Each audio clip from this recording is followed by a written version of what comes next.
Hey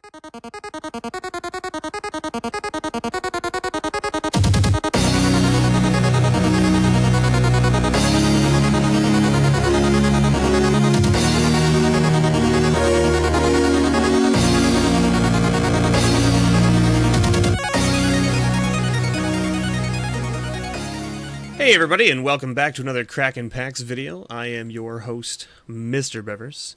I hope you're all doing well today.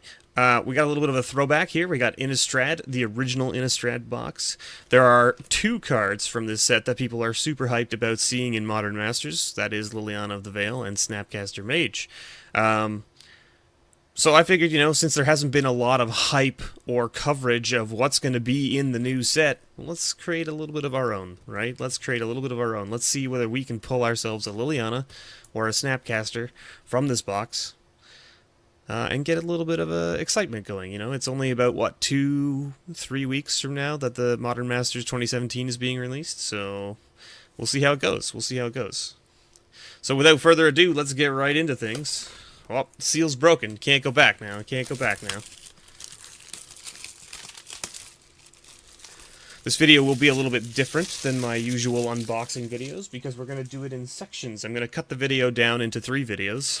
We're going to do one column of cards at a time. So we're going to get right into things. We'll start with the left column, then the next video will be this, and the third video will be the last column of cards. So without further ado, let's just get right into things. Well, it's really shiny over there, isn't it? Let's see if I can find a better spot for that. How about here? Is that better? If I put it this way? There you go. Not as shiny, okay? Alright, let's get right into things. Now, it's been a long time since I've played or seen these cards, so you have to bear with me. Man, Doom Traveler, I remember that being like a killer card in Aristocrats, right? Aristocrats was a good standard deck. Here's our commons. Grasp of Phantoms, Mask of Avacyn, Abattoir Ghoul. I'm assuming that's how you pronounce it. I'm not really sure, actually. And our first rare is a Divine Reckoning. There it is. And we have a Spirit and a token. Oh, there's flip cards in this set. I forgot about that. There you go. That's how long it's been. So the flip card in this set, and the flip card, this was like the original set where they put the flip cards in. And they put them on the back of the pack. So when you cracked them during drafts and stuff, you ended up with the cards showing to everybody. Where they've learned that lesson now, and they've put the flip card in, so that the back card is always the token or the land. Right? And therefore, everyone doesn't see the flip card, so that's kind of better. But a Delver of Secrets, this is like an all-star. This card sees a lot of play in Modern still. Very good card. Very nice flip common card. And then we got a token and another thing there. So let's keep going here. Listen, if I could pull the best cards out of this box, I would be super happy about that. There's Liliana of the Veil is pushing like $115-ish, $120 right now in Canadian. So there's that, right? Midnight Haunting gives you 2 little white spirit tokens. Memory's Journey just shuffles some cards from their graveyard into the library. Moan of the Unhallowed. Oh, there's our first mythic. Micaeus the Lunarch.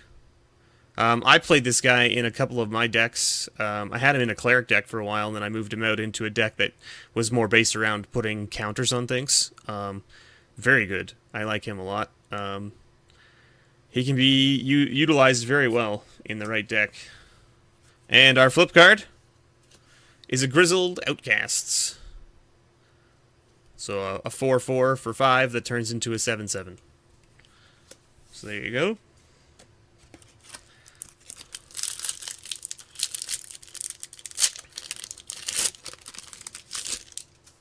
This is a nice little throwback, I think, for everybody.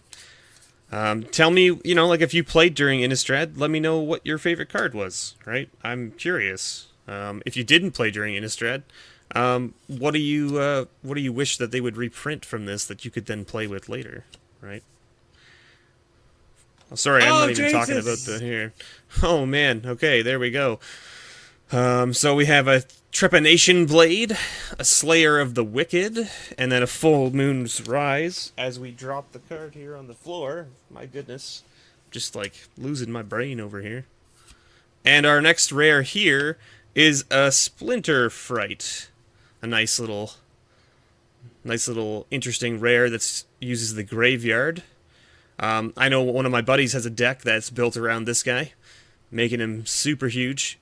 He's in a star for 3 with trample, and his power and toughness are each equal to the number of creatures cards in your graveyard, right? At the beginning of your upkeep, you put the top 2 cards of your library into your graveyard. My buddy utilizes it quite well, and can... Well, we have a foil in this pack, I think, because there's a token after the rare, and then our flip card, so that means there must be a foil here. Such a weird combination of things. So we got a Gustav Shepherd as our flip card, and our a land. I'm super confused as to what's happening here.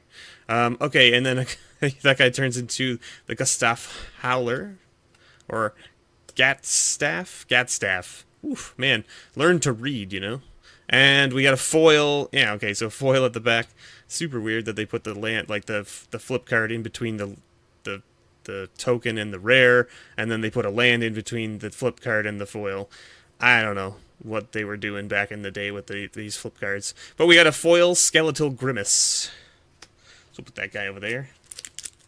Oh, let's stick to the pattern here. We're doing a specific type of thing here. I gotta remember myself, you know. Remind myself of what I'm doing here.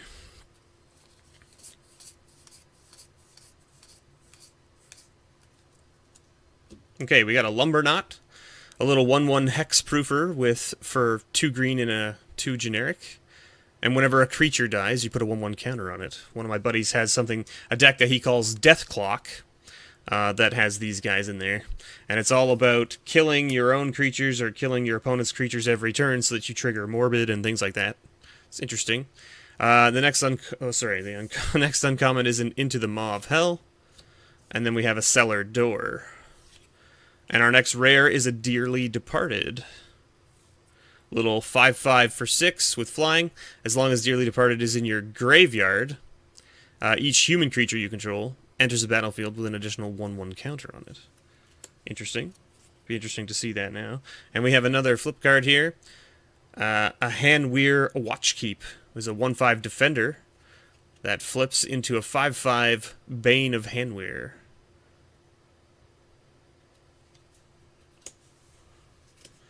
We got a little zombie token there.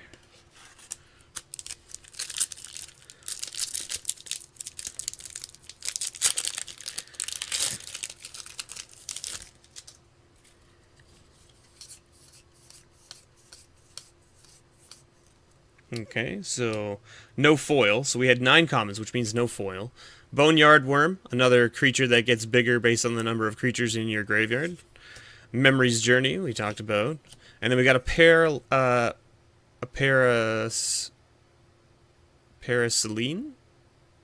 I think that's how you pronounce it.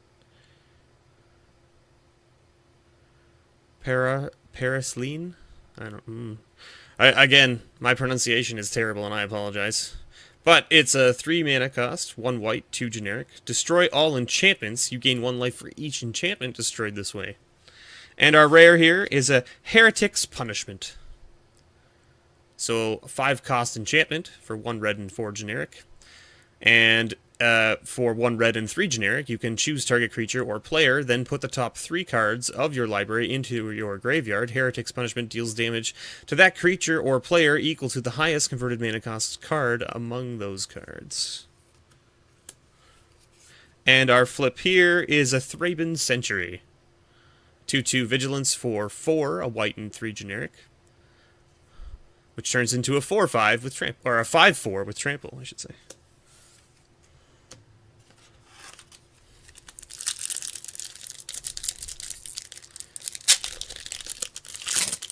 All right.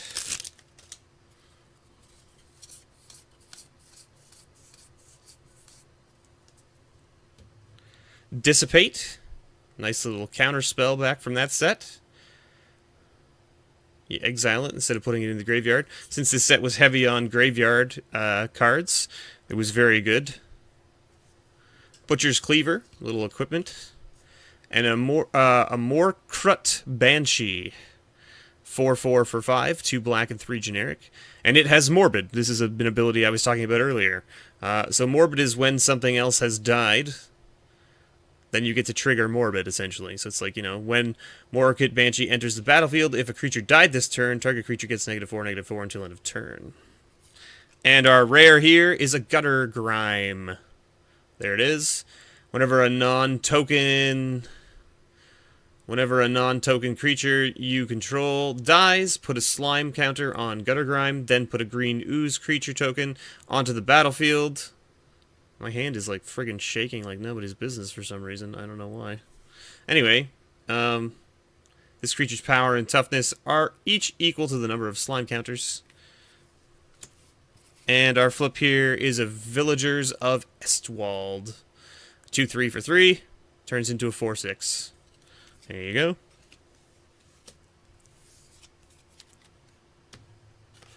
Alright.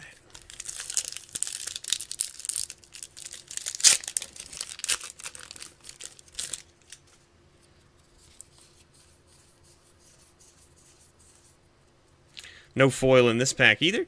Okay, we got a Falconwrath Noble. This is a nice little guy, 2/2 flyer for 4 that says whenever another creature dies, target player loses a life and you gain a life. A Fiend Hunter, a nice little exiling guy. This is similar to what we have now, I think, currently. So it's a 1/3 that when it enters, it exiles a creature. And then when it leaves, the exiled creature returns. Purify the Grave, 1 mana instant. It lets you exile target card from a graveyard, and it has flashback for 1 white as well. And our rare here is a Rooftop Storm. A 6 mana cost, 1 blue and 5 generic. You may pay 0 rather than pay the mana cost for zombie creature spells that you cast. And we got a Cloistered Youth. 1/1 for 2, and you flip it, and it turns into a 3/3. At the beginning of your end step, you lose 1 life.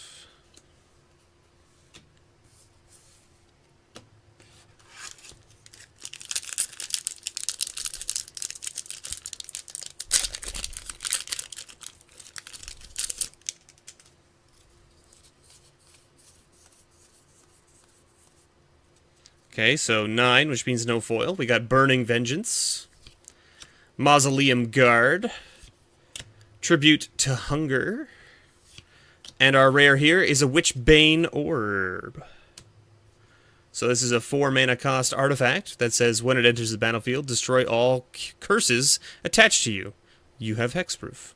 Curses were a big thing in this set as well, where you could get a curse that would, you know, do any number of things. So we do have a foil in this pack, but the foil was the flip card. And so in the old packs here, they made the flip card, if you got a foil flip card, you just got a foil flip card. You didn't get a flip card plus a foil flip card, whereas that's what they did in the new Innistrad block. So you kind of get gypped of a card, I guess, if you're getting a foil flip, but at the same time you're getting a foil flip, so it's kind of like,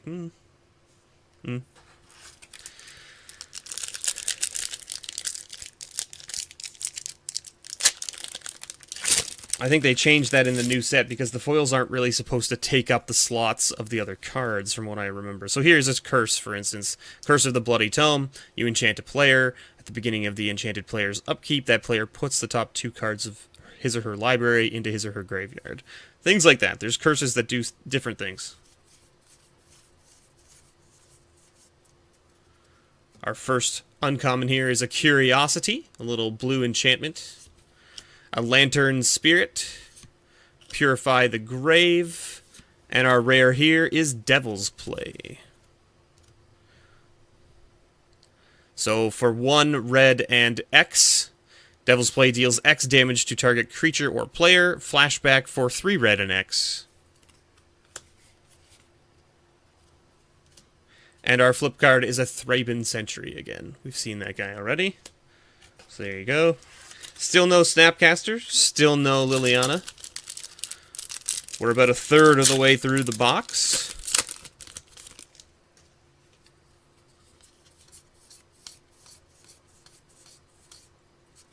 Okay, no foil here. Our first uncommon is a Roiling Temblor, which is, 2 damage to each creature without flying. Flashback.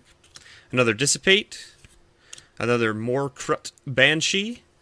And we got land here, the Nephilia Drownyard. Or Nephalia Drownyard, however you want to pronounce it, I guess. So, tap it at a colorless mana to your mana pool. Tap 1 generic, a blue, and a black, and tap this. Target player puts the top 3 cards of his or her library into his or her graveyard. So it's a mill land. And our flip card is another Gatstaff Shepherd. So we've got 2 of those now. Alright. 2 more packs to go here.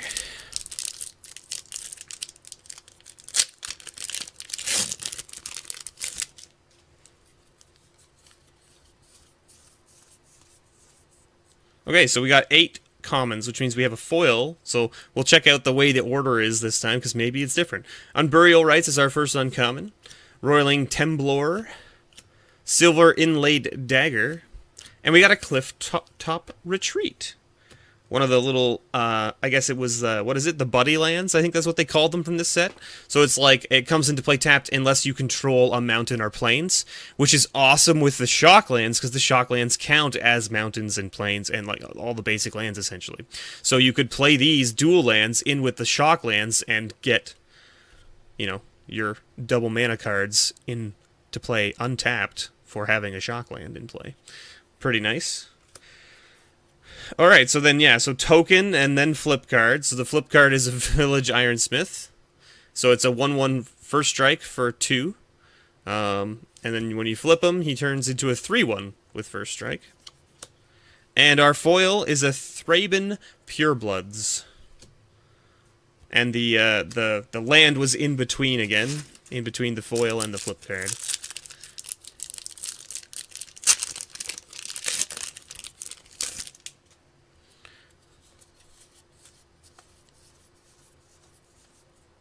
Eight again, so another foil. 2 foils in a row. Our first uncommon is a Hamlet Captain. Then a Bitter Heart Witch. So 1/2 Death Touch. I remember this card being crazy. If I remember correctly, maybe I'm thinking of the wrong thing. But it's when it dies, you may search your life. Oh yeah, this was the card that let you go get your curses and put them onto the battlefield. Yeah, this card was a pain in the butt. And then a Rage Thrower. I have a friend who plays this in a deck still to this day, because it's all about sacking creatures. So you just have a whole bunch of little like Eldrazi spawns or Scions, and specifically the spawns, and you sack them for generic mana, or in this case I think it's colorless now, and basically you get a mana and you do 2 damage. Pretty crazy. And our rare here is a Heartless Summoning. So this is an enchantment for 2 that says creature spells you cast cost 2 less to cast, and creatures you control get -1/-1. So your creatures come in smaller, but they cost less to cast. And then we have our token, and... oh, interesting. So that's weird. This one was different. So we have our token, and then another token, right?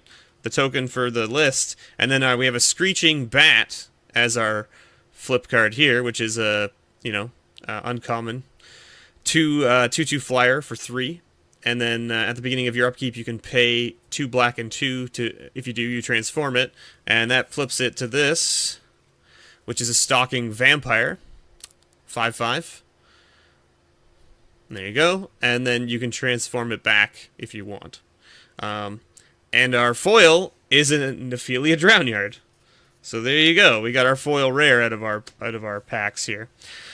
So that's it for this video. Thank you for watching. If you enjoyed it, if you could like and subscribe, that would be greatly appreciated. Thanks for watching, everybody.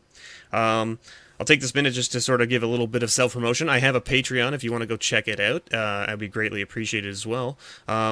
you can get discounts to my now card store that is now up and running. It's called nerdvanastore.ca. All of the cards you see me open are eventually up on the site for sale. So if there's anything you're looking to get, I try to knock my prices down. Yes, all the prices on the site are on Canadian, so if you're looking at it from an American's perspective, the prices might seem high to you, but it's all in Canadian dollars. You got to remember that. So that if you do a conversion yourself, you'll find that it's probably about the same price, if not lower, than what you can get on TCG Player, and so on and so forth. But yeah, the Patreon will have levels where you can get discounts from my store every month. Basically, you'll get a code that gives you a discount when you're buying cards from my site for one order every month. So go check out the Patreon, go check out the site. Again, it's nerdvanastore.ca. I'll make sure it's linked below in the description. And yeah, thank you guys for watching. I've been your host, Mr. Rivers. And as always, may your pulls ever be better. Thanks for watching, guys.